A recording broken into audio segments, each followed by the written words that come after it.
بچیاں آتی ہیں، بچے آتے ہیں، آپ ارادہ تو بناتے ہیں، لیکن وہ ارادہ پیدا کون کرتا ہے؟ جب تک کہ آپ چاہیں گے نہیں، آپ کا ارادہ نہیں بنے گا۔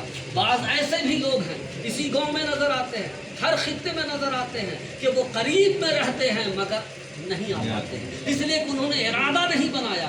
جب کوئی بندہ مومن خیر کا ارادہ بناتا ہے تو اللہ تعالیٰ اس کو جو ہے منزل مقصود تک پہنچا دیتا ہے۔ خیر کا ارادہ بناتا ہے تو اسے منزل مقصود تک پہنچا دیتا ہے، اس کی وہ قدر و قیمت کرتا ہے۔ کون قدر و قیمت رکھتا ہے؟ اللہ تعالیٰ رکھتا ہے۔ جب ہم ارادہ بنائیں گے نہیں تو اللہ ہمارا معین نہیں ہوگا، اللہ ہمارا معین نہیں ہوگا، یعنی مددگار نہیں ہوگا۔ اس لیے بزرگوں کی یہاں ارادتاً، اور ارادہ جب بنایا جائے، نیت جب کی جائے، ارادہ جب بنایا جائے تو اچھا ہی بنایا جائے، تذبذب والا نہیں، منافقت والا نہیں، ہوگا نہیں ہوگا، ہوگا نہیں ہوگا، ارادتاً محکماً۔ اسی کو کہا گیا ہے، قلندر لاہوری نے کہا یقین محکم، کہہ دو سبحان اللہ، یقین محکم عمل پہ ہم ڈرا جائیں۔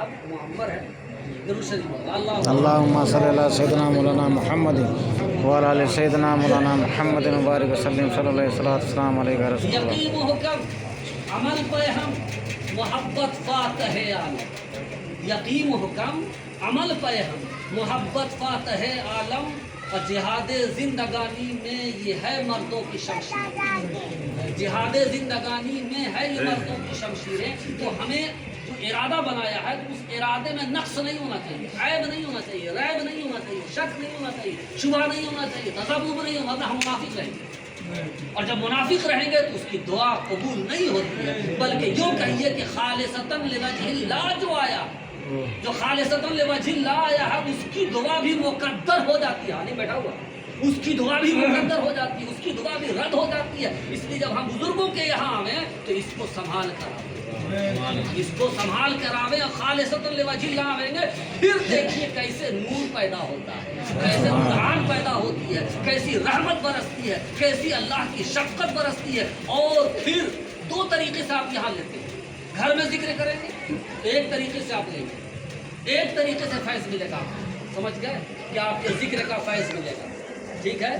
اور یہاں دو طریقے سے ملے گا، ایک تو آپ کو ذکر کی وجہ سے، اور یہاں جو رحمت کے فرشتے بیٹھے ہوئے ہیں، برکت کے فرشتے بیٹھے ہوئے ہیں، عزت کے فرشتے بیٹھے ہوئے ہیں، احترام کے فرشتے بیٹھے ہوئے ہیں، اور یہاں جو تسلسل ہے رحمت کا، انوار کا، اس کا بھی فیض آپ کو ملتا ہے۔ اور کہا گیا ہے کہ اگر کوئی اپنی دعاؤں کو قبول کرنا چاہتا ہے، اپنے جو ہے ذکر کو قبول کرنا چاہتا ہے تو اللہ والے کے قریب ہو جائے، اللہ والے کے قریب ہو جائے۔ یہاں تو بلایا جا رہا ہے کہ اللہ والے کے آستانے پر آ کے ذکر الہی کرو تاکہ تم مقبول ہو جاؤ، سبحان اللہ۔ ایسے نہیں آ رہا ہے تو ہمارے برادر طریقت صوفی ساجد سلمہ ہیں بھائی صاحب، انہوں نے کہا کہ چشرہ دیتے، چاشنی دیتے، کچھ نہ کچھ کھانے کا اہتمام کیا جائے۔ توجہ آپ ہی کی ہے، اس میں آپ ہی شامل ہے، آپ سب شامل ہیں، اس لیے کہ کم سے کم کھانے کی لالچ میں تو آوے گا، کھانے کی لالچ میں آوے گا، جو ہے اس کی لالچ پر آوے گا، کسی لالچ پہ آوے گا۔ اور یہ کھلانا بھی سنت رسول اللہ ہے، یہ کھلانا بھی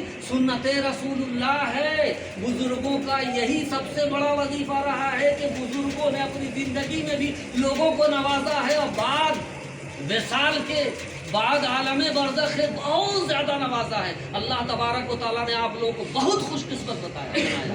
اب دیکھیے یہ صاحب 1500 کلومیٹر سے آئے ہیں، کہاں؟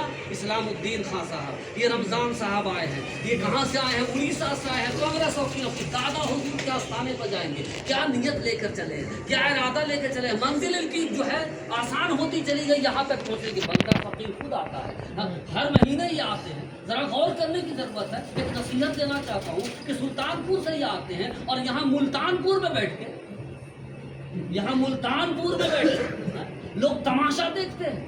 صرف ایک دو لوگ نظر آتے ہیں ہمیں جو لنگر میں شامل ہوتے ہیں، لنگر کی لکڑیوں میں شامل ہوتے ہیں، لنگر کی آگ میں شامل ہوتے ہیں، تو فیض اسی کو نہ ملے گا، پھر آپ فیض سے محروم رہ جائیے گا۔ جو ہے خانہ کعبہ کے قریب رہنے سے نہیں ہوتا ہے. ابو لہب خانہ کعبہ کے بہت قریب تھا. محمد رسول اللہ کے پڑوس سے دیوار ملی ہوئی بے تھی. شک. ابو جہل کی دیوار ملی ہوئی تھی، لیکن اس نے احترام نہیں کیا، احترام نہیں کیا، عظمت نہیں مانی، رفت نہیں مانی، نبوت نہیں مانی، تو وہ کیا ہو گیا؟ غور کرنے کی ضرورت ہے. تو آپ قریب میں ہیں تو آپ احترام والے بنیے، عزت والے بنیے، افتخار والے بنیے، اس لیے کہ یہ وہ فقیر ہے، یہ وہ فقیر ہے کہ وقت کے ابدال بھی رہے ہیں، وقت کے قطب بھی رہے ہیں اور وقت کے غوث بھی رہے ہیں. یہ وہ فقیر ہے، اس نے ایسا نوازا ہے لاکھوں کو. آج اپنے آبا و اجداد سے پوچھیے، اپنی رودات کو پڑھیے کہ آپ کی رودات کیا تھی، آپ کی حقیقت کیا تھی. 50 سال پیچھے جائیے، 40 سال پیچھے جائیے. جو آج اپنے آپ کو بہت بڑے سرمایہ دار سمجھتے ہیں، کل وہ کیا تھے، ان کی حقیقت کیا تھی، ان کے اوصاف کیا تھے، ان کے کمالات کیا تھے.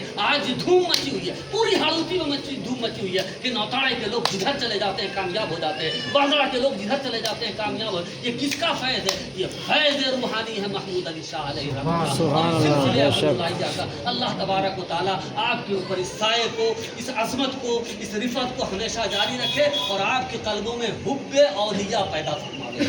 آمین. اللہم آمین. رب العالمین. وآخر دعوانا